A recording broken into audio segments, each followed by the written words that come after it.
et bonsoir à tout le monde.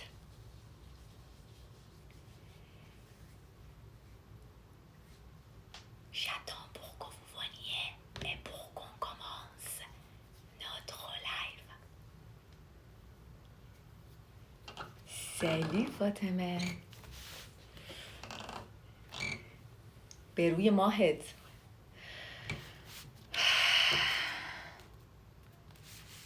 سلام بچه ها. سلام به همگیتون، خوش اومدید بچه ها.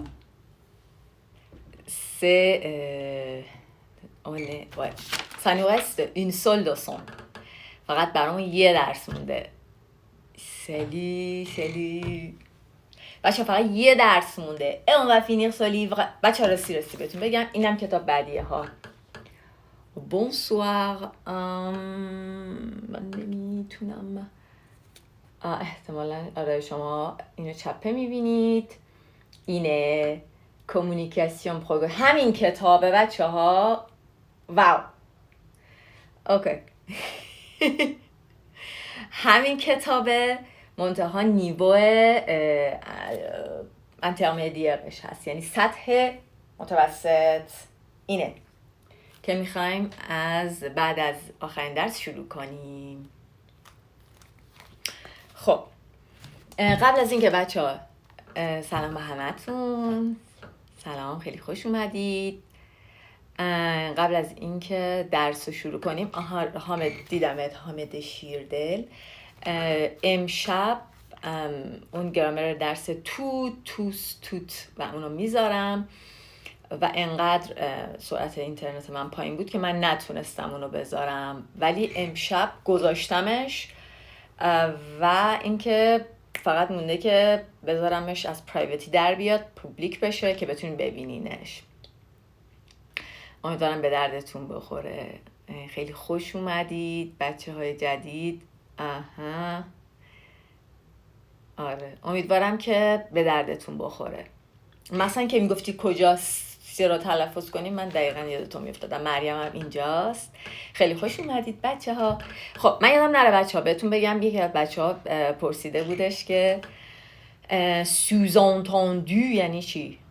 sous-entendu یعنی sous S-O-U-S entendu.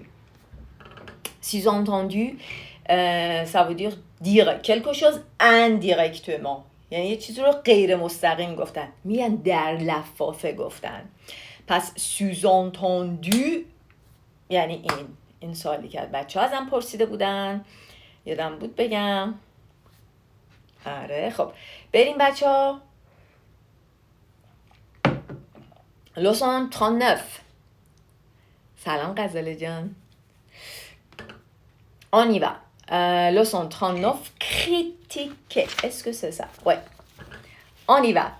Critiquer. Critiquer en français, ça veut dire criticize. یعنی نقد کردن، انتقاد کردن از کسی یا از ماجرایی.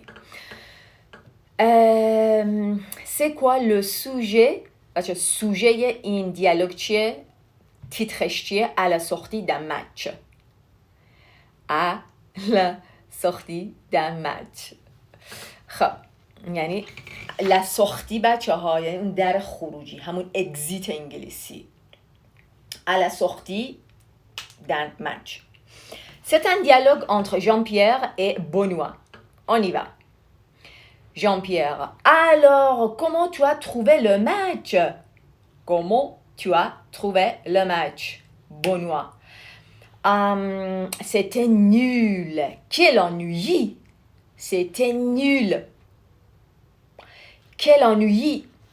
Jean-Pierre, c'est parce que Julien a changé la composition de l'équipe. C'est une véritable catastrophe. Une véritable catastrophe. Oui, c'est négatif. Benoît, c'est vrai, ils perdent toujours. Ils perdent toujours. Ils sont mous, passifs. Ils sont mous et passifs. Jean-Pierre, en plus, ils font beaucoup de fautes. En plus, ils font ils font beaucoup de fautes. 2 cartons jaunes et 1 carton rouge dans la même soirée, c'est beaucoup. Benoît. Et tu as vu que Renaud a raté la mise en jeu. Et tu as vu le verbe voir et tu as vu que Renaud a raté la mise en jeu. J'en suis encore malade. Jean-Pierre. Ils n'ont même pas marqué un but. Ils n'ont même pas marqué un but. Marquer un but, ça veut dire quoi? Goal zadan. 3-0. 3-0. Benoît. Puisqu'ils sont si mauvais, je vais arrêter d'aller voir leur match. Puisqu'ils sont si mauvais, je vais arrêter d'aller voir leur match. Ok. Maintenant, oui, c'est leçon 39, Fatima. C'est leçon 39 de notre livre. درس 39 این کتابمونه که داریم تمامش میکنیم. Niveau débutant. Oui. Ok, c'est la page 118. Critiquer. Alors, cette fois, je vais lire en expliquant un petit peu. D'accord? حالا میخونم و یه ذره توضیح میدم. À la sortie d'un match. Jean-Pierre میگه comment tu as trouvé le match? اینجا بچه گفتیم trouver. Ici, ça veut dire penser. پیدا کردن این مسابقه. چجوری این مسابقه رو پیدا کردی؟ یعنی چی فکر میکنی راجع به مسابقه؟ Comment tu as trouvé le match? Comment tu as trouvé le match? در مورد match چی فکر میکنی؟ نظرت چی بود در مورد این مسابقه؟ Benoît. C'était nul. افتضاح بود. صفر بود. Quel ennui. Quel ennui. این deux phrases, on l'utilise pour critiquer, pour dire qu'on n'est pas d'accord, qu'on n'aime pas ça, que quelque chose. Ici, le match ne nous plaît pas. مثلا این میخوایم در مورد وقتی صحبت کنیم که اون چیزی که میخوایم راجع به صحبت کنیم اصلا دوست نداشتیم، مورد پسندمون نبوده. مثل اینجا که این مسابقه به نظر بونوا میگه c'était nul. زمانش چیه؟ imparfait. c'était nul. افتضاح بود. quel ennui. quel ennui. ennui ça veut dire حوصله سربر. quel ennui. quel ennui. ennui ici c'est un homme masculin. Quel ennui, c'était nul. Nul. Jean-Pierre.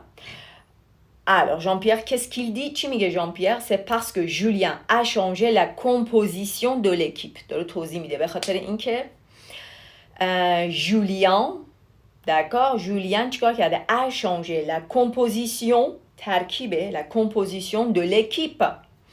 C'est une véritable catastrophe. وقتی میخوایم بگین یک افتضاح واقعی بود c'est une véritable real catastrophe. C'est une véritable catastrophe. Alors vous pouvez la retenir cette phrase pour l'utiliser partout. میتونید این جمله رو حفظ کنید که هر موقع میخواین یک کریتیک، یک نقد منفی به چیزی بکنید یا اتفاقی بکنید میتونید اینو بگید. البته وقتی که خیلی دیگه افتضاح باشه. C'est une véritable catastrophe. یک افتضاح واقعی بود. C'était نه البته این داره کلی صحبت میکنه، اما حال صحبت میکنه. C'est une véritable catastrophe. Benoît باش موافقه. چی میگه؟ میگه c'est vrai. درسته. C'est vrai. Ils perdent toujours. Le verbe perdre فکر میکنم در دفعه قبل بود گفتیم perdre در کنتکست مسابقه و بازی یعنی باختن، نه گم کردن. Ils perdent toujours. همیشه میبازن. Ils sont mous. passifs. به کی برمیگرده؟ به les joueurs. حالا les joueurs de football par exemple، بازیکنان فوتبال. j'ai perdu ma ligne. خطم گم کردم. آها میگه ils sont mous et passifs. mou بچه‌ها mou اینجا ce n'est pas mou. C'est un adjectif. mou یه صفته. Et c'est un adjectif masculin. Ça veut dire بی‌اراده، شل. Ils sont mous et passifs. دوتاشون یه معنی رو میده. پاسیف یعنی کسی که اکتیو نیست، پاسیفه. میشینه و هیچ کاری نمیکنه. وای میسه همه چی خودش اتفاق بیفته و همه چی بگذره. عکس العملی نشون نمیده. mou, passif. mou, c'est un adjectif masculin. La forme féminine میشه molle. passif, c'est un adjectif masculin. مجهول، کسی که هیچ کاری نمیکنه و فمیننش میشه پسیو. اوکی؟ حالا میگه ils sont mous et passifs. Jean-Pierre. Jean-Pierre, il est aussi d'accord et il va donner ses arguments. اونم موافقه و میخواد argument ها و استدلالای خودشو بگه. میگه en plus تازه ils font beaucoup de fautes. faire de fautes. faire de fautes ça veut dire همون فعل. آره مال. مو چیه؟ نه مو M-O-U. نه مو اگه یه نفر بنویسه یا من خودم بنویسم این est-ce que attends اشتباه نمیسم دیکتشو oui mot ici comme ça ouais non M-O-U-S نوشتی؟ مرسی مو. آره حامد نوشت. ممنونم. ils sont mous avec S. آره درسته. avec S pluriel بچه ها. avec S pluriel. ils sont mous et passifs. پس کسی که هیچ کاری نمی کنه و okay, on dit il est mou ou il est passif. alors ce n'est pas un bon candidat pour ce métier. پس candidat خوبی برای شغل نیست. par exemple. puisqu'il est mou, puisqu'il est passif. D'accord?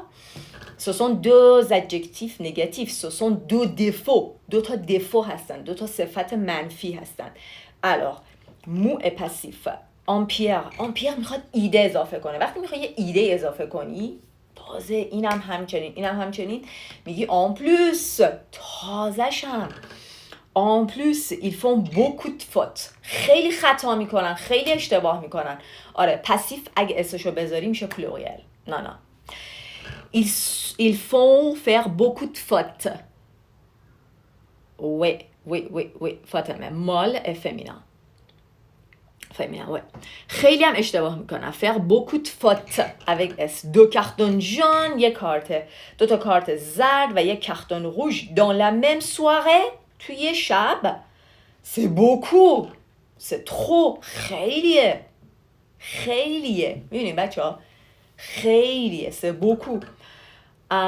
Benoît میگه et tu as vu quand Renaud a raté la mise en jeu. J'en suis encore malade.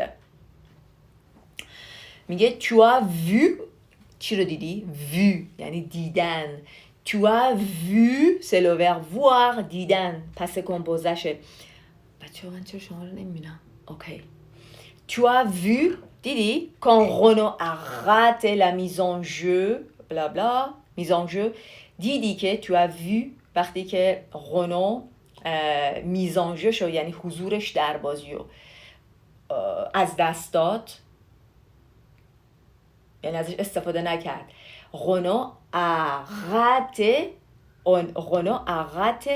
la remise en jeu یعنی دوباره گذاشتنش تو مسابقه، آوردنش توی مسابقه و اون اینو از دست داد و ازش استفاده نکرد.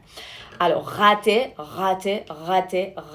ça veut dire از دست دادن، استفاده نکردن. اوکی؟ سلام ملیحه جان. اوکی. quand Rato a raté la remise en jeu دوباره آوردنش توی مسابقه، remettrش کردن en jeu اما il a raté ça از دستش داد. j'en suis encore malade. être malade بچه اولین دفینیشنش و یه دفینیشن پوپولرش که دفینیسیون اولیش هم هست اینه که مریض بودن. je suis malade je suis malade ما رو اون لقب فبیان که همه میشناسن این ترانه رو. اما اینجا بچه ها j'en suis malade ça veut dire quoi؟ malade. ببینید تو این کنتکست داره کریتیکه میکنه، میگه j'en suis malade ça veut dire j'en suis fou. être malade de quelque chose. بچه یکی از دفینیسیون های malade این میشه fou. j'en suis fou یعنی از اون کارش دیوونم هنوز، به هم ریختم هنوز. j'en suis malade n'est-ce pas؟ j'en suis encore malade هنوزم که مسابقه تمام شد هنوزم از دستش کفریم، هنوزم دیوونشم، مثلا رو مخمه. j'en suis malade ouais tout à fait فاطمه. حسین c'est ça. Ok, Jean-Pierre میگه ils n'ont même pas marqué un but. Ils n'ont même pas marqué un but, ça veut dire گل زدن. Marquer un but, marquer un but. Ils n'ont même pas. بچه مم اونجا آورده بین auxiliaire خب و فعل کمکی آورده برای اینکه چیکار کنه؟ انسیسته کنه. حتی یه دونه گل هم نزدن. Ils n'ont même pas marqué un but. حتی یه گل هم نزدن. 3-0. 3-5. میگیم 3-5. 3 در مقابل 5. 3-5. آره اینو میگیم 3-5. 3-0. حالا بونوا چی میگه؟ puisqu'ils sont si mauvais. puisqu'ils میخواد یه دلیل بیاره و یه کنسکانس و یک نتیجه بگیره. puisqu'ils sont si mauvais از اونجایی که اینقدر گند بودن، اینقدر بد بودن، je vais arrêter de faire quelque chose. je vais arrêter d'aller voir leur match. je vais arrêter d'aller voir leur match. صفر بر آره بر میگیم.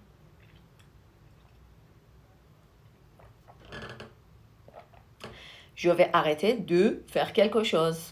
میخوام استاپ کنم دیگه این کارو نکنم. je vais d'arrêter d'aller voir leur match. puisque بچه چقدر این puisque خوبه. arrêter de faire quelque chose. puisque ça veut dire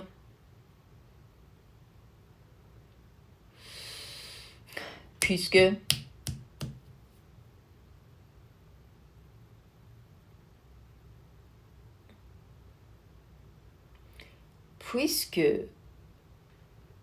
ça prend du temps pour que vous puissiez répondre à cette question.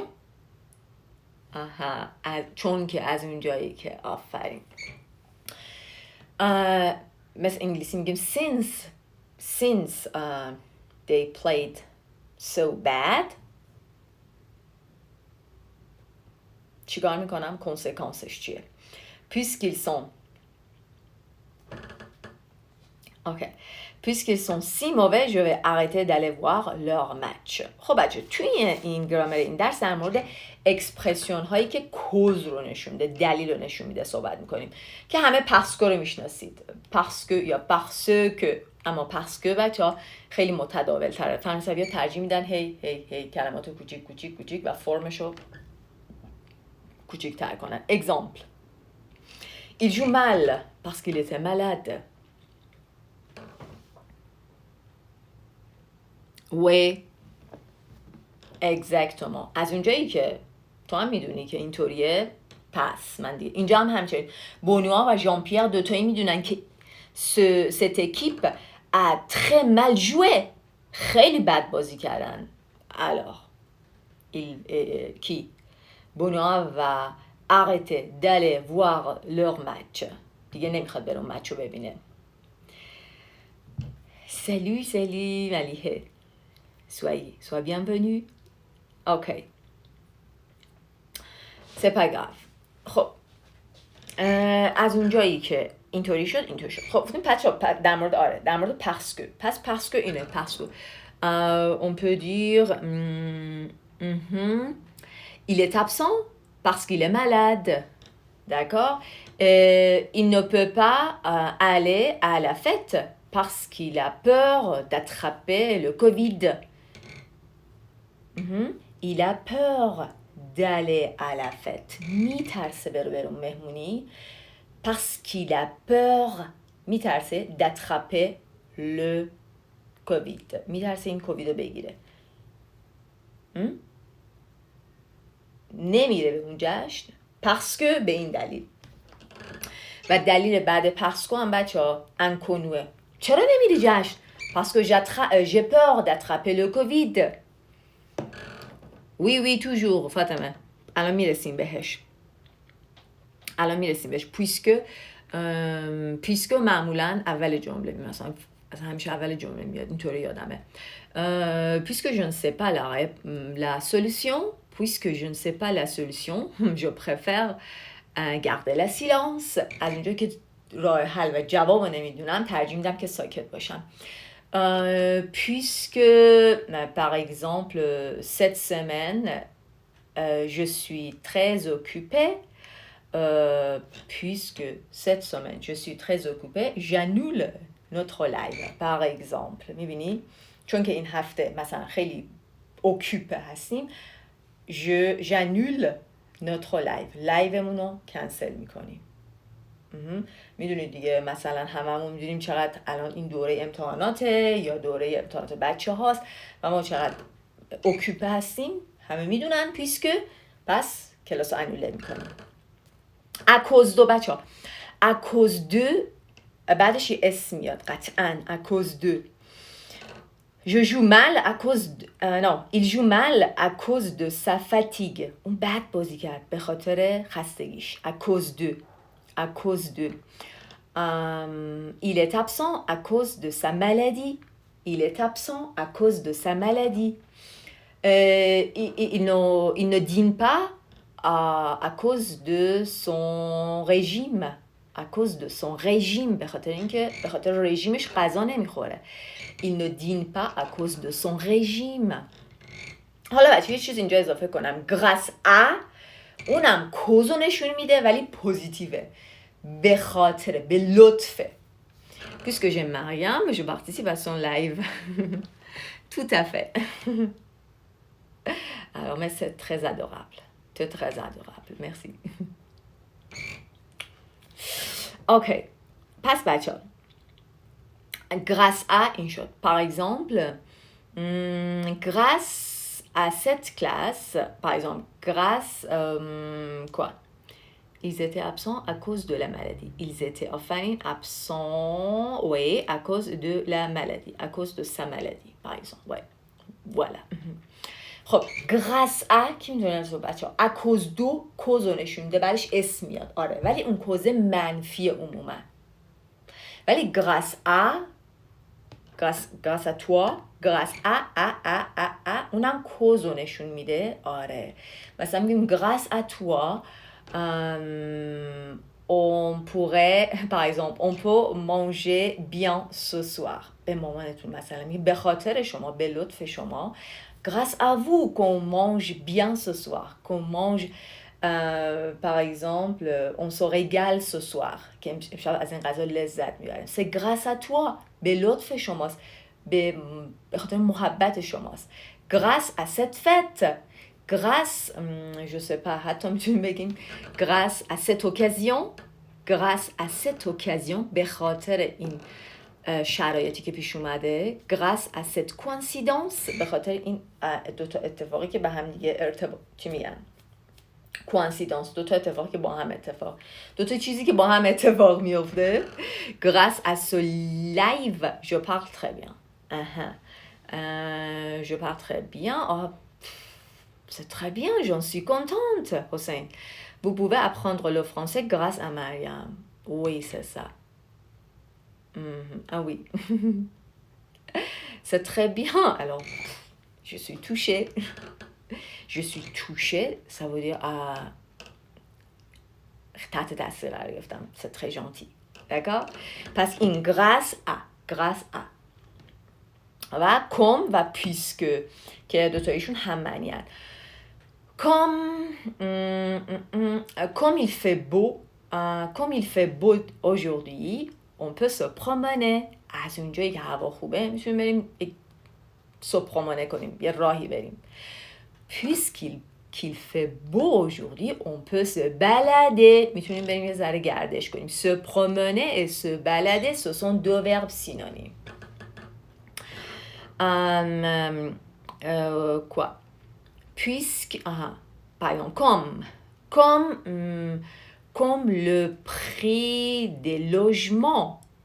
Comme le prix des logements est très élevé, on ne peut pas acheter un appartement. Comme le prix des logements مسکن comme le prix des logements est très élevé بالاست on ne peut pas acheter un appartement. Comme il fait beau, oui, on peut aller. Oui, on peut aller. Non, on peut aller se promener. Salut. Nous avons tellement touchant. Non. On dit je suis touché. Passive et majhoul, ok? Je suis être touché, ça veut dire être impressed, impressionné. وقتی تحت تاثیر قرار میگیرید حالا معمولا از اتفاق خوب میتونید être touché یا être impressionné رو به کار ببرید. Comme le prix des logements est très élevé, درسته؟ est très élevé, on peut pas acheter un appartement. Tout à fait. ممنونم از موهی عزیز. Se balader, se promener, c'est la même chose. Très bien. Oui, merci. C'est ça, merci. اوکی بچه خیلی خوبه کلاس. اوکی پس این شد puisque و comme. دوتایشون با یه چیزی شروع میکنی. اول میگی اینو بهت گفتم puisque این پس این کارو میکنم. comme این قضیه comme که این قضیه الان مسکن گرونه من این کارو میکنم comme il fait chaud d'accord comme il fait chaud je ne peux pas vous accompagner نمیتونم شما رو همراهی کنم comme il fait chaud گفتم comme il fait chaud je ne peux pas vous accompagner puisqu'il fait chaud je ne peux pas vous accompagner نمیتونم شما رو accompagner کنم همراهتون بیام mouvant touchant c'est touchant c'est mouvant ouais touchant le بیشتر شنیدم c'est touchant ce que tu as fait c'est très ça me touche بیشتر میگیم ça me touche من تحت تاثیر قرار داد ça me touche ça me touche به عنوان verbe خب بریم vocabulaire رو بخونیم le foot یا همون le football comme mon fils est bruyant je ne peux pas apprendre le français c'est normal surtout le fils comme mon fils est bruyant espiègle میگیم comme mon fils est bruyant non میگیم comme mon fils est espiègle comme mon fils est très très dynamique ok bruyant peut-être بهتره صفت رو عوض کنیم comme mon fils est très dynamique trop dynamique ou comme mon fils il ne tient pas la place tenir la place یعنی یه جا نمیشینه tenir la place comme mon fils ne tient pas la place oh je peux pas apprendre le français ok apprendre ok متوجه شدم on y va بچه بریم le football un terrain de jeu زمین بازی jouer au football چقدر مهربون برای من قبل میشوسید خب jouer au football un arbitre ça veut dire qui اونی که سود میزنه qui siffle dans le jeu ouais c'est داور un arbitre un joueur de football ou un footballeur c'est la même chose un gardien de but qu'est-ce qui est goaler un gardien de but okay. goaler فکره lancer le ballon lancer کن پرت کن بنداز lancer le ballon rattraper le ballon یکی لانسه میکنه و یکی rattraper میکنه lancer le ballon rattraper le ballon être hors jeu اون خارج از بازیه par exemple ce footballeur est hors jeu hors jeu خارج از بازیه توی بازی نیست hors H-E-R-S ça veut dire out بیرون hors jeu hors jeu حواستون باشه jeu نه جو hors jeu siffler un penalty siffler voici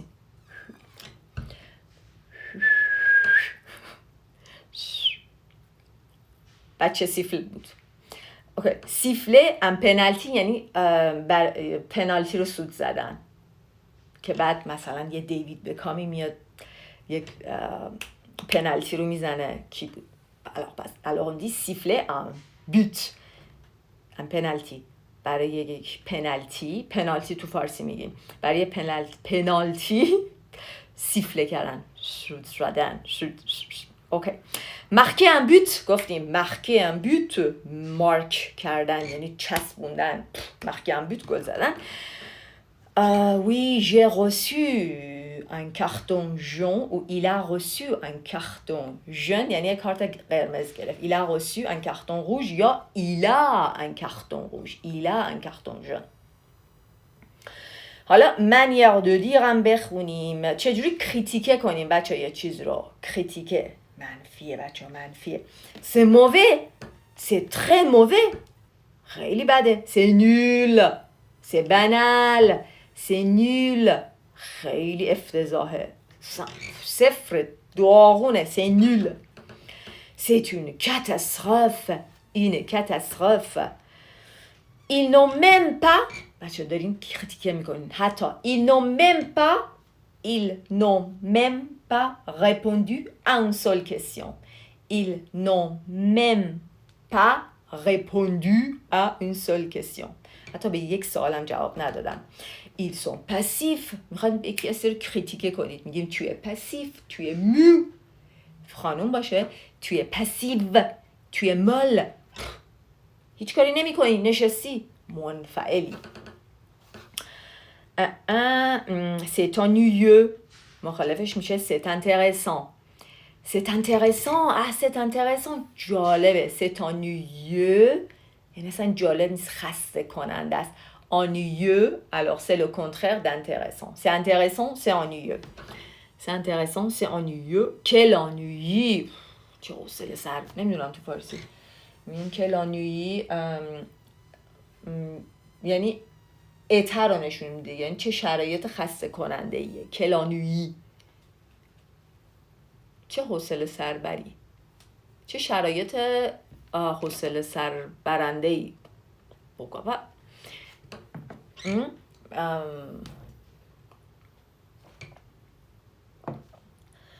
ennui اینجا اسم بچه ها اوکی c'est raté یعنی از دست رفته اصلا افتضاحه c'est raté گفتیم قطع شدن شما میتونی یه قطار رو قطع کنی میتونی قطار رو از دست بدی میتونی اتوبوس رو از دست میتونی هواپیما رو از دست بدی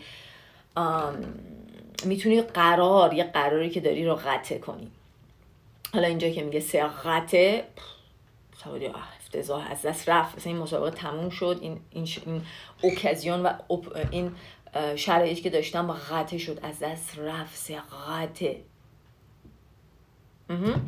خب بچه ها اینم از درس 39 بچه ها وقتی یه ساعت میشه من اصلا نمیتونم حجمش بالا میره نمیتونم مثلا بذارمش روی یوتیوب برای همین سعی میکنم توی نیم ساعت جمعش کنم اصلا باورتون نمیشه شاید 2 روز این هی فیل میشه برای اینکه بره روی یوتیوب وقتی یه ساعت میشه بیشتر از نیم ساعت alors puisque ça me prend beaucoup de temps pour comment on dit télécharger cette vidéo sur YouTube j'arrête notre live ici اینجا لایومون رو تموم میکنم ممنون که حضور داشتید امیدوارم براتون مفید باشه سوالاتون رو میتونید اینجا بپرسید همیشه من دفعه بعد اگر نتونم اینجا جواب بدم لایو بعدی اولین سوالی که جواب میدم اینا خواهد بود اوکی prenez soin de vous مواظب خودتون باشید بهترین ها سبزترین ها براتون آرزو میکنم تا دفعه بعد bonne soirée bonne journée salut Merci pour votre corps. tout de suite بچه ها خدافظ، متشکرم، شب و روزتون خوش.